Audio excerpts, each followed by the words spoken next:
Ven, Señor, la gloria para ti, por los siglos de los siglos. Nuestra adoración se va a extender, Señor, por la eternidad.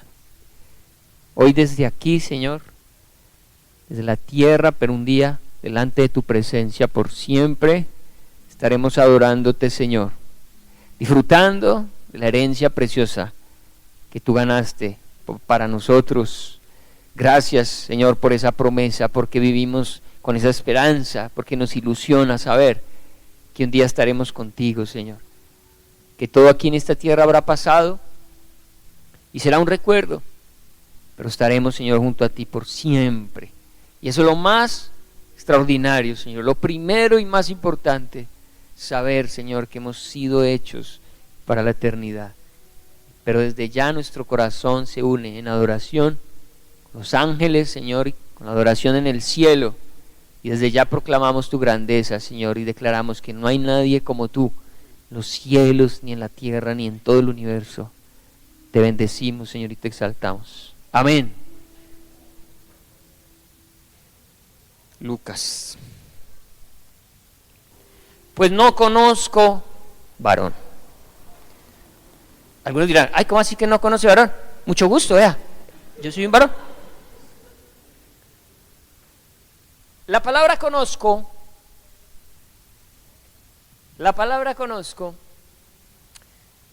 usada aquí en el griego, es ginosco con K y G de gato, ginosco. La palabra ginosco es traducida pues como conocer a una persona o conocer algo, tener un conocimiento de algo, pero también implica tener relaciones sexuales. Entonces, se hubiera podido traducir, pero no he tenido relaciones sexuales con ningún hombre. ¿Cómo voy a quedar en embarazo si no he tenido relaciones sexuales? Ojo, muy importante la palabra conozco, porque la vamos a seguir usando ahorita. Mejor dicho, de una vez. Bien. Qué importante hablar de este tema, porque pues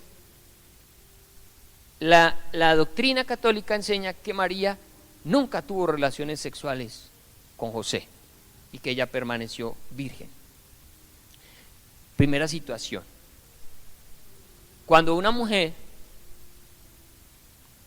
rompe fuente y tiene su bebé, el himen, que es lo que nosotros entendemos la hace virgen, se rompe.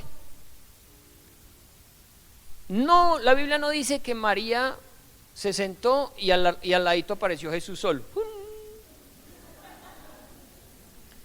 La Biblia es clara cuando dice que tuvo un proceso de parto. ¿Dónde lo dice? Acompáñame ahí a Lucas, ahí adelantico, Lucas 2, 6. Y aconteció que estando ellos allí se cumplieron los días de su alumbramiento y dio a luz a su hijo primogénito. Y dio a luz. Eso es un parto. Es decir, aunque en la concepción ella fue virgen, para este momento biológicamente, fisiológicamente se ha roto el himen y no hay forma de decir que fue, imagínense, ni siquiera una cesárea. Si al pobre José le iba a tocar recibir a ese bebé en un pesebre ahora para hacer una cesárea, que ustedes saben que es un riesgo mayor. Entonces, bien, digamos eso empezando. ¿Qué dice Mateo 1? En torno a la doctrina de que María siempre virgen. Ahora yo digo, no sé, pienso yo para mis adentros, ¿qué problema hay que María tenga más hijos? Yo no le veo problema, me parece maravilloso, espectacular. Una mujer que pudo tener más hijos, fue virgen en el momento necesario, cumplió su labor en ese instante. Pero qué pesar del pobre José, pensemos en José. qué encartada la que le meten al por eso. Que cuide una familia, pero nada de nada. El más santo es José, ahí el de la corona hay que dárselas a José. Pero mire lo que dice Mateo.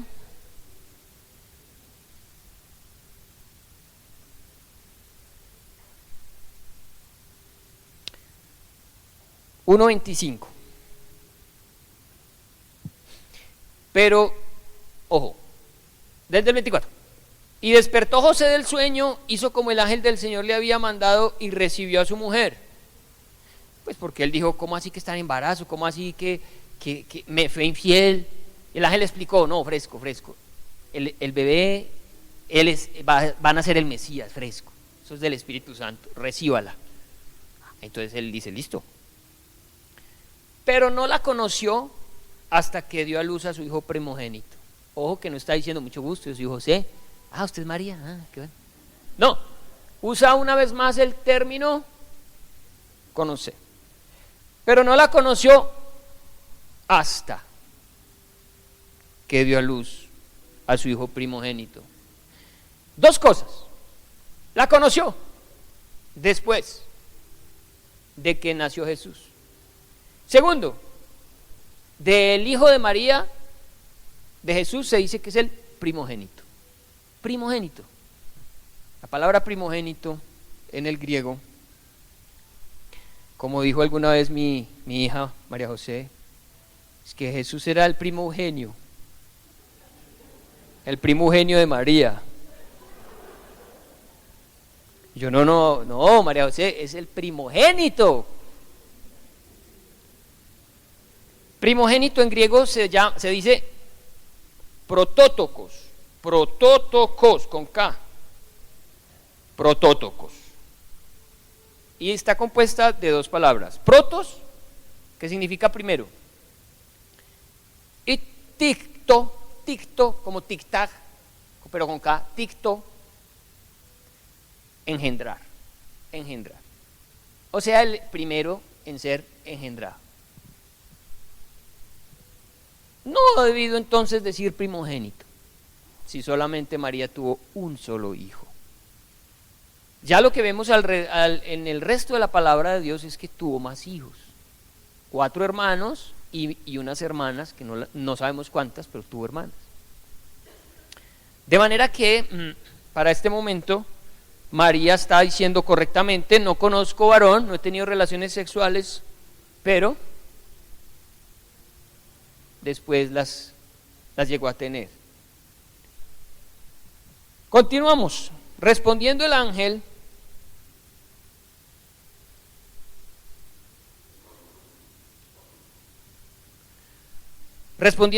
le dijo, el Espíritu Santo vendrá sobre ti, y el poder del Altísimo te cubrirá con su sombra, por lo cual también el santo ser que nacerá será llamado Hijo de Dios. Y aquí tu parienta Elizabeth, ella también ha concebido hijo en su vejez, y este es el 6º mes para ella, la que llamaban estéril,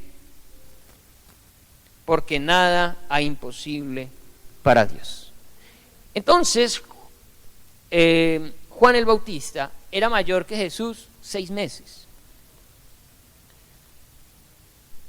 Nosotros celebramos la Navidad el 24 de diciembre, ¿no?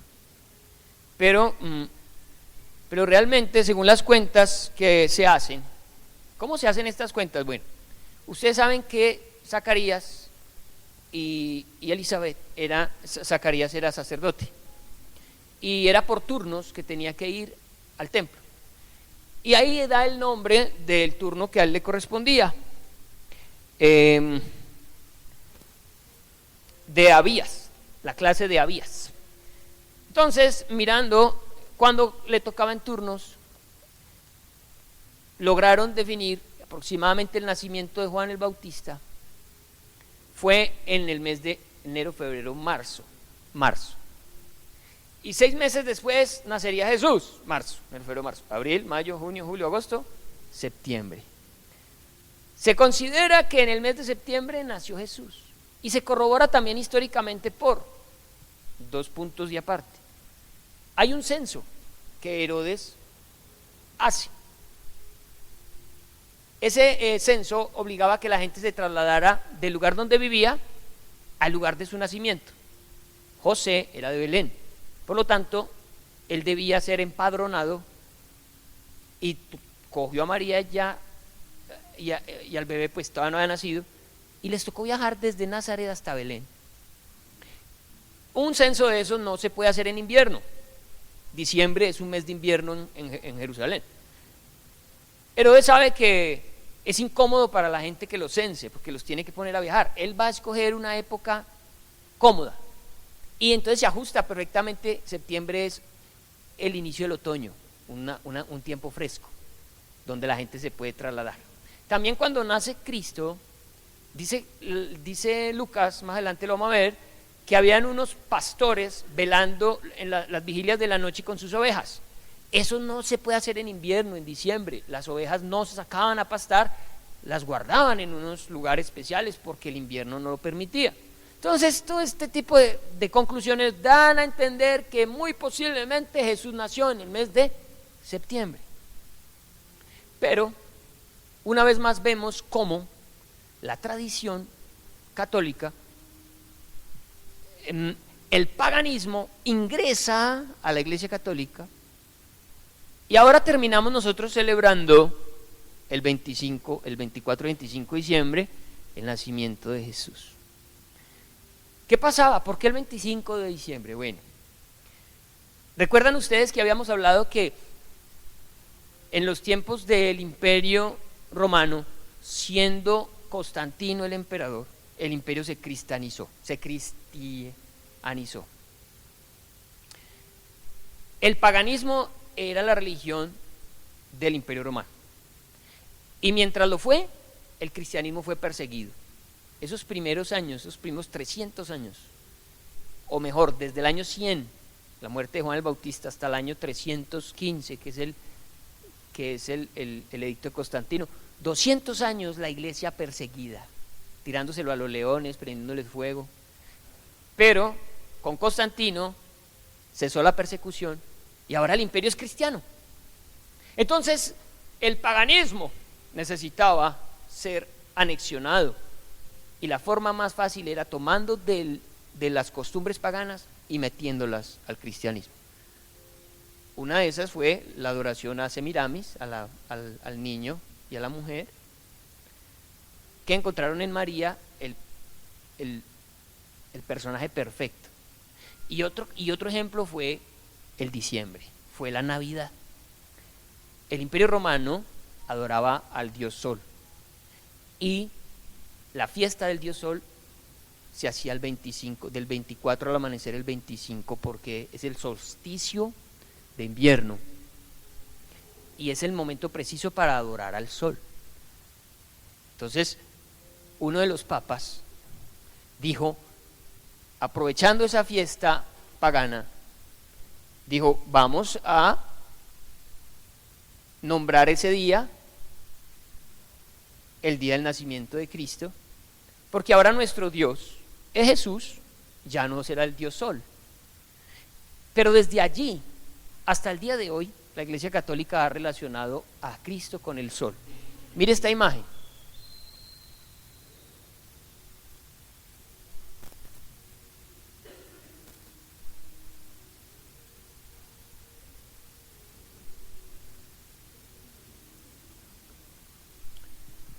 ¿Han visto ustedes esta imagen en el culto católico?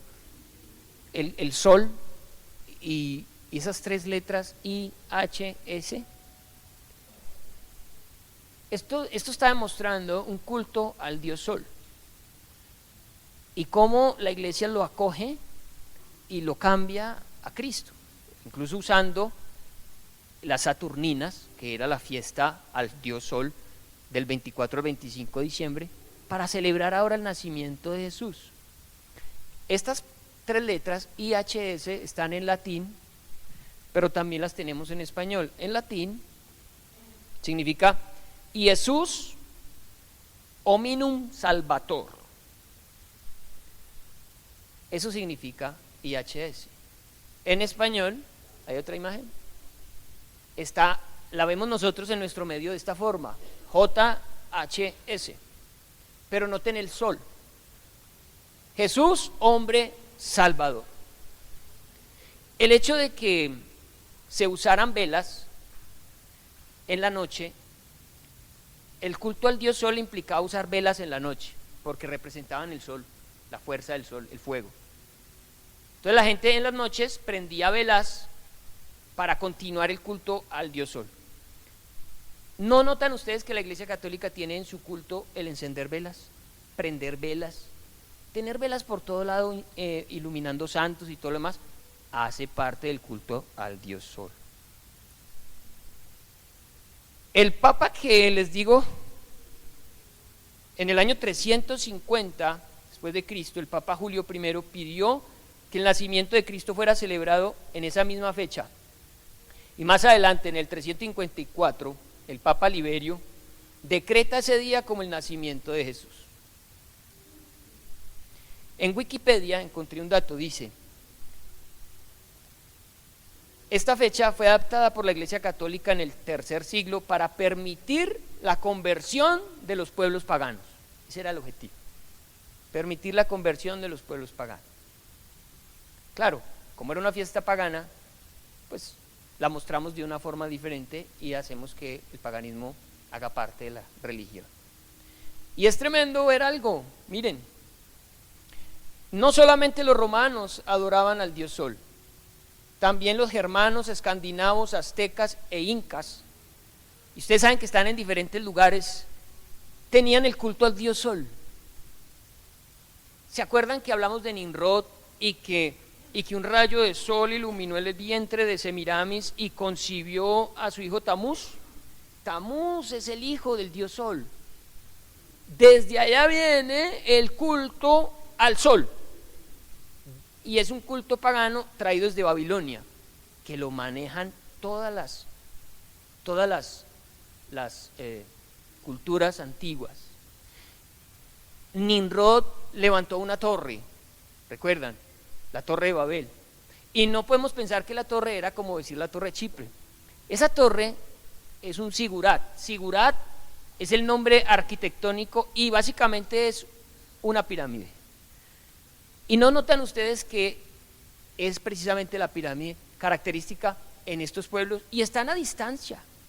No hay forma de que se comunique Egipto con los aztecas, de pronto aztecas y incas un poquito más, pero ¿por qué usan el mismo?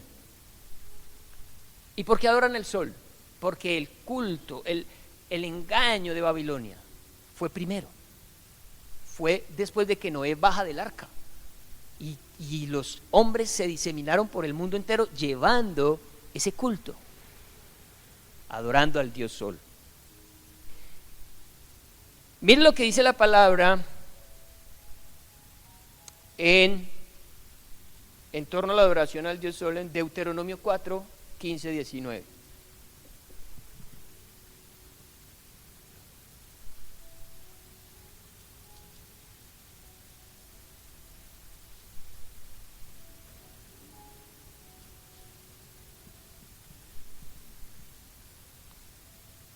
Dice: advertencia contra la idolatría. Guardad, le dice Dios a Israel, guardad pues mucho vuestras almas, pues ninguna figura visteis el día que Jehová habló con vosotros en medio del fuego. Pues como para que hicieran una imagen de él, no hubieron ninguna figura. Para que no os corrompáis y hagáis para vosotros escultura, imagen de figura alguna, esfinge de varón o hembra, figura de animal alguno que está en la tierra, figura de ave alguna alada que vuele por el aire, figura de ningún animal que se arrastre sobre la tierra, figura de pez alguno que haya en el agua debajo de la tierra. No sea que alces tus ojos al cielo y viendo el sol y la luna y las estrellas y todo el ejército del cielo, seas impulsado y te inclines a ellos y les sirvas, porque Jehová tu Dios los ha concedido a todos los pueblos debajo de todos los cielos. Y aquí se combinó todo: figuras de imagen de mujer, adoración al sol. Y Romanos, el apóstol Pablo en Romanos, acompáñeme, Romanos capítulo 2, habla acerca de eso y lo peligroso. Por eso la advertencia: cuiden sus almas de no adorar imágenes. Romanos 1:18, porque la ira de Dios se revela desde el cielo contra toda impiedad e injusticia de los hombres, que detienen con injusticia la verdad. Ojo, detienen con injusticia la verdad, es decir, con mentiras detienen la verdad, con engaños.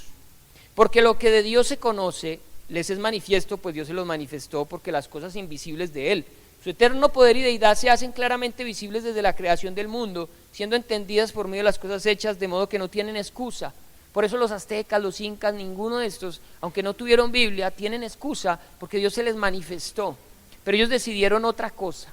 Es lo que dice: pues habiendo conocido a Dios, no le glorificaron como a Dios, ni le dieron gracias, sino que se envanecieron en sus corazones, y su necio corazón fue entenebrecido. Profesando ser sabios, se hicieron necios, y cambiaron la gloria del Dios incorruptible en semejanza de imagen de hombre corruptible, de aves, de cuadrúpedos y de reptiles.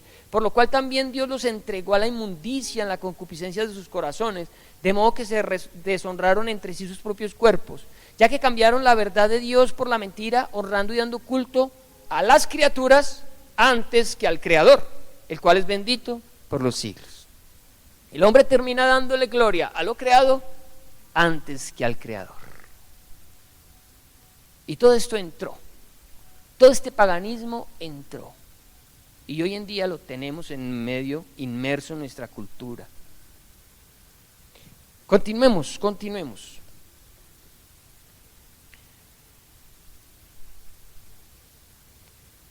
Bien, entonces María dijo, versículo 38, he aquí la sierva del Señor, hágase conmigo conforme a tu palabra. Y el ángel se fue de su presencia. Ella se consideró sierva del Señor. Versículo 39.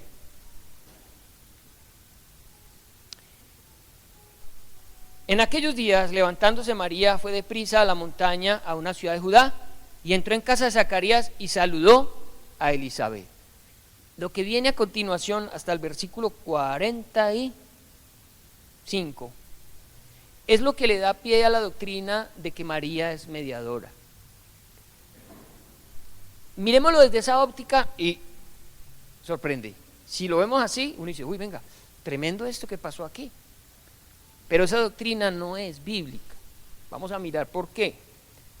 Volvamos. En aquellos días, levantándose María, fue deprisa a la montaña, a una ciudad de Judá, y entró en casa de Zacarías y saludó a Elizabeth. Se fue para donde la mamá de Juan el Bautista. Y aconteció que cuando oyó Elizabeth la salutación de María, la criatura saltó en su vientre.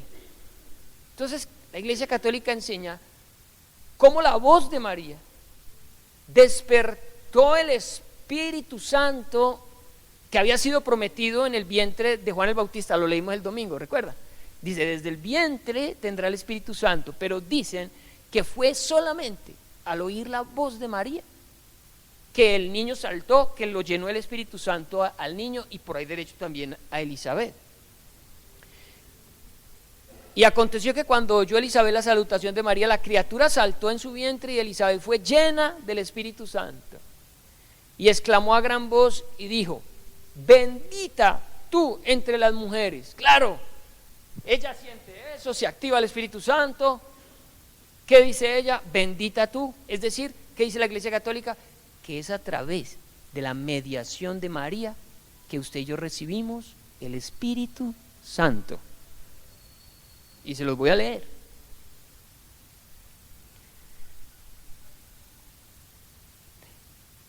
Y exclamó a gran voz y dijo: bendita tú entre las mujeres y bendito el fruto de tu vientre. Iglesia, nosotros creemos que María es bendita. Eso no se lo quita a nadie, lo dice la palabra de Dios. Ella fue escogida, una mujer especial. Dios encontró gracia, halló gracia en ella. Dios la escogió. Eso es altamente bendecible, ¿cómo se dice? Honroso. No lo negamos. Pero ojo, que no podemos ir a interpretar entonces que es a través de la mediación de ella que usted y yo recibimos el Espíritu Santo. Eso es otra cosa. Aparte que la Biblia enseña cómo es que recibimos el Espíritu Santo. Entonces, ¿por qué se me concede esto a mí? Que la madre de mi Señor venga a mí. Noten cómo es la honra tan grande que le da Elizabeth a María. Porque tan pronto como llegó la voz de tu salutación a mis oídos, la criatura saltó de alegría en mi vientre. Y entonces allí recibe Juan el Espíritu Santo. Y bienaventurada la que creyó, porque se cumplirá lo que le fue dicho de parte del Señor. Ahora miremos esa doctrina rápidamente. Tenemos entonces la doctrina de María Mediadora. Bien, se fundamenta en dos textos bíblicos, en el que ya acabamos de leer y en otro que está en Juan capítulo 2, en donde en una fiesta, en unas bodas, se acaba el vino y María, como buena mujer, se las pilla y le dice a Jesús: mijo, se les acabó el vino. Ay, Jesús estaba pasándola bueno. Eso es como cuando le dicen: se acabó la gaseosa, ¿a quién le toca hacer el mandado? Las mujeres están pillándose todo, que hay, que no hay, que se acabó, esto está bueno, esto está maluco, mira el color, mira los zapatos, así estaba María en su función femenina. Jesús, se acabó el vino. Acompáñame más bien, Juan 2. Al tercer día se hicieron unas bodas en Caná de Galilea y estaba allí la madre de Jesús. Y fueron también invitados a las bodas Jesús y los amigos de los del parche. Jesús se ve con el parche. Y faltando el vino, la madre de Jesús le dijo: no tienen vino. Jesús le dijo: ¿qué tienes conmigo, mujer? Ay, aún no ha venido mi hora. Su madre, y ojo, su madre dijo a los que servían: haced todo lo que os dijere. Entonces, se ve que el primer milagro que hace Jesús, porque este fue el primer milagro que hace Jesús, lo hace a petición de María. Ella intercedió por el vino en la fiesta y Jesús le hizo caso. Y a razón de eso apareció el vino, el agua convertida en vino. Es el otro texto que se usa para demostrar que María es intercesora. Me gusta las mismas palabras de María. Su madre dijo a los que servían: hagan todo lo que yo les diga, porque yo hablo primero. Ella claramente entregó su autoridad diciendo: lo que él les diga. Es lo que él diga. Es con él. La cosa es con él, no es conmigo. Sin embargo, se considera que María es intercesora. Mire, el Papa León XIII, hace poco realmente, él fue Papa del año 1878 hasta el 1903, 25 años fue Papa. En su encíclica, que se llamó Octobri Mense, en latín, dice: de aquel grandísimo tesoro de todas las gracias que trajo el Señor, absolutamente nada se nos concede sino por medio de María. Y eso es doctrina, dogma católico. Luego, un sacerdote y teólogo alemán llamado Ludwig Ott murió en 1985, reciente, 1985, nació en 1906 y murió en 1985, escribió un manual de teología dogmática en donde escribió: desde su asunción a los cielos, no se concede ninguna gracia a los hombres sin su intercesión actual. Ninguna gracia se concede a los hombres si ella no intercede, dice la Iglesia Católica. La asunción de María, a la que se refiere él aquí, fue por muchos años una creencia católica, pero no vino a ser dogma sino hasta el año 1950. Realmente es muy nueva. La asunción de María dice que el cuerpo y el alma de la Virgen María fueron llevados al cielo después de morir. Y por eso ella está delante del Señor en cuerpo y alma, intercediendo por usted y por mí. Mire, la Biblia habla acerca de que Dios es omnipresente, omnisciente. Dios. Ningún ser humano tiene esas condiciones. Para que María pudiera ser intercesora tendría que también ser omnisciente, saberlo todo, conocer las necesidades de todos, pero ella es un ser humano. Y la Iglesia Católica le ha entregado una posición de divinidad que la Biblia no concede a María. Más bien, la palabra dice, lo vimos la vez pasada en 1 Timoteo 2:5, que solo hay un mediador entre Dios y los hombres, Jesucristo hombre. Solo Él puede interceder por nosotros. Y en torno a que sea dispensadora del Espíritu Santo y de los dones del Espíritu Santo, nosotros aprendimos estudiando 1 Corintios que ¿quién es el que da los dones? El Espíritu Santo. Pero para la Iglesia Católica es a través de María que se dispensan los dones e inclusive el mismo Espíritu Santo. ¿Por qué lo dicen ellos? Porque en Hechos capítulo 1, acompáñeme a Hechos.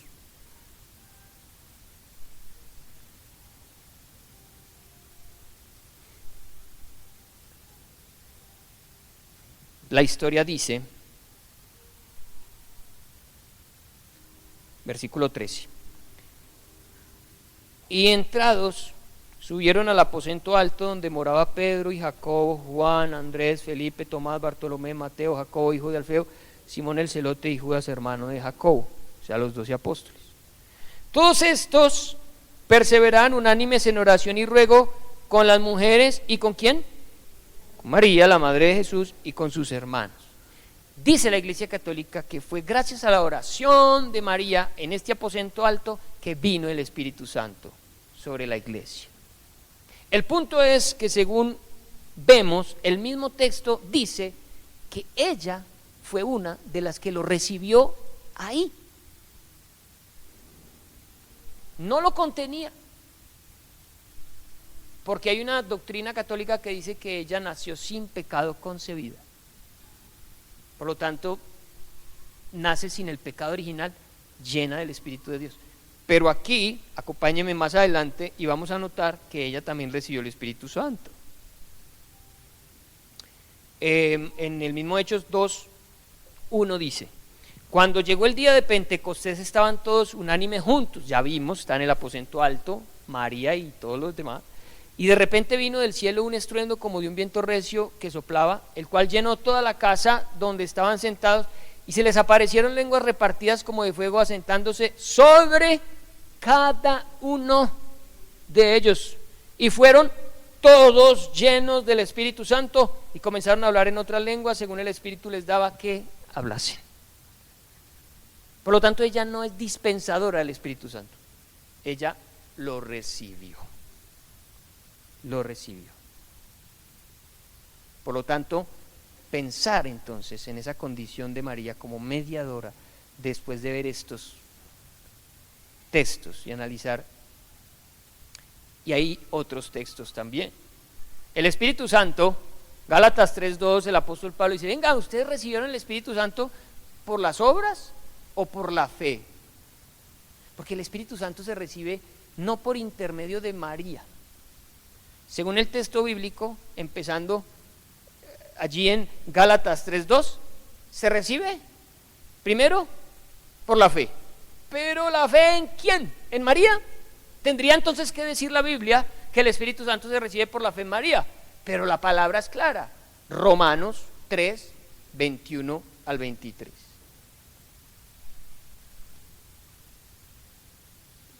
Romanos 3, 21 al 23.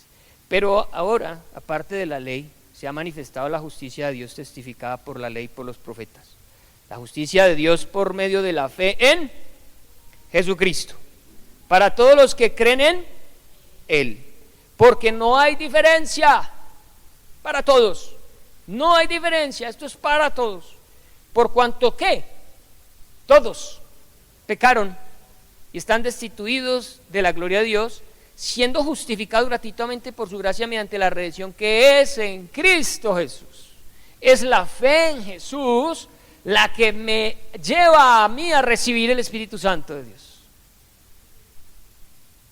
No aparece la intermediación de María en este proceso. Sí, fue algo sobrenatural lo que vivió Juan en el vientre de su madre, lo que vivió Elizabeth. Era la misma presencia de Dios, era la presencia de Dios, no la presencia de María, la que generó todo ese acontecer. Es que estaban en medio de milagros. Miren, Elizabeth, estéril y de edad avanzada, concibió. María, un milagro quizás mayor, sin ni siquiera tener relaciones sexuales y estar en embarazo. Siempre Dios tiene un propósito. Cuando toma algo que no es, cuando de donde no se espera resulta algo, siempre usó un vientre estéril. Y en el caso de Cristo, un vientre virgen, para que no quedara duda ninguna de que la obra era sobrenatural, que era Dios el que estaba actuando y que no se lo podemos achacar a nadie diferente a Él.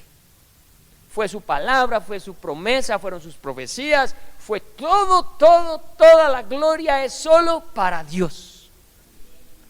Todo este proceso no lo podemos, la gloria de Dios no la podemos compartir con nadie más. Él lo declaró, Él es celoso. Él es el único digno de toda gloria y de toda honra. Bien, tengo más, pero no los mortifico. Hay algunos otros textos, miraremos el domingo con la ayuda del Señor, para que continuemos este estudio de Lucas. Y bueno, yo espero que esto haya sido de bendición para sus vidas y esto fortalezca la fe de la iglesia y clarifique en lo que creemos, por qué lo creemos, fortalecer nuestra fe, nuestra doctrina. Es muy importante porque hay muchas doctrinas que confunden, que lo llevan a uno a tomar decisiones muy equivocadas. Menos mal, el Señor en su palabra es muy claro. Yo creo que les di apenas algunos argumentos, pero yo sé que en esto hay mucho que estudiar, muchas otras cosas que afirmarán mucho más estas doctrinas. Pero bueno, pongámonos de pie, vamos a orar.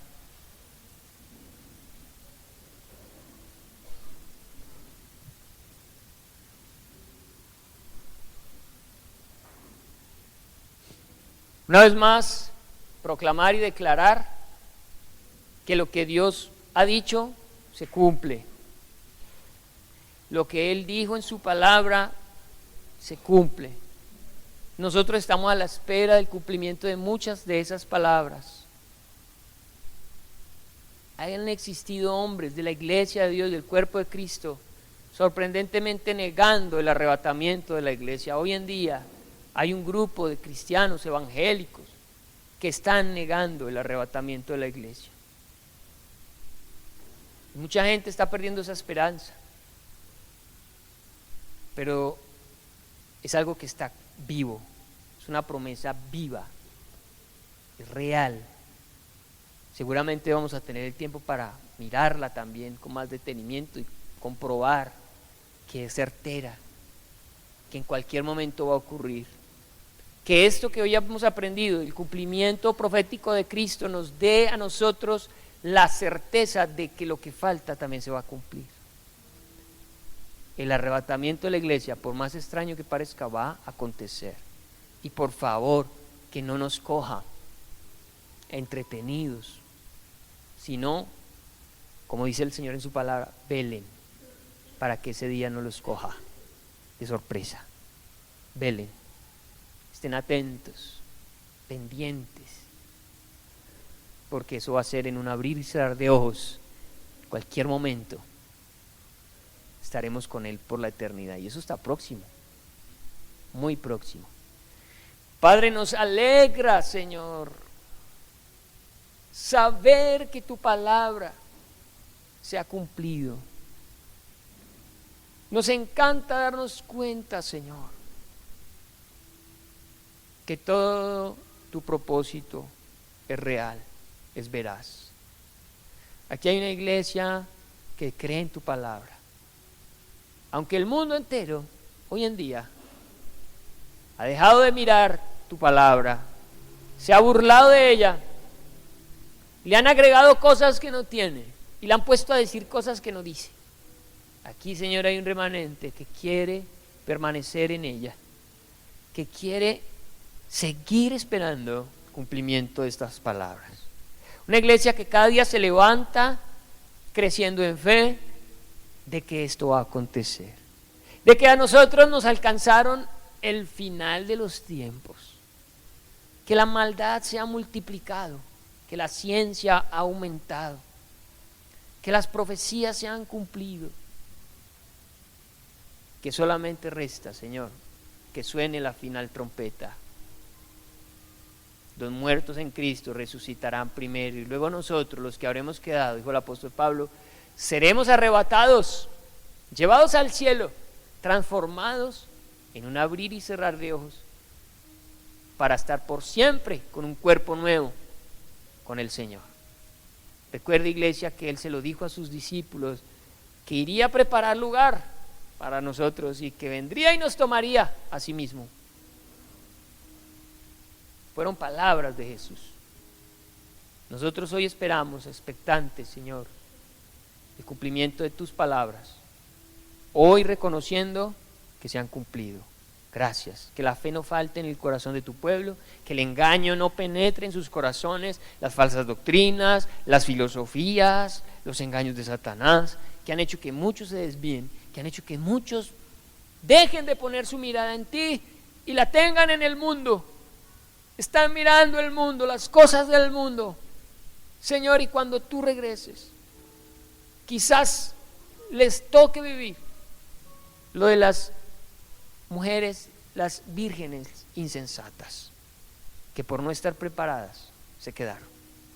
Yo oro para que no nos pase eso a ninguno de nosotros aquí, no, que estemos atentos, Señor, a tu voz y al llamado que tú nos vas a hacer en breve. Lo creemos en el nombre de Jesús. Amén. Amén. El Señor los bendiga.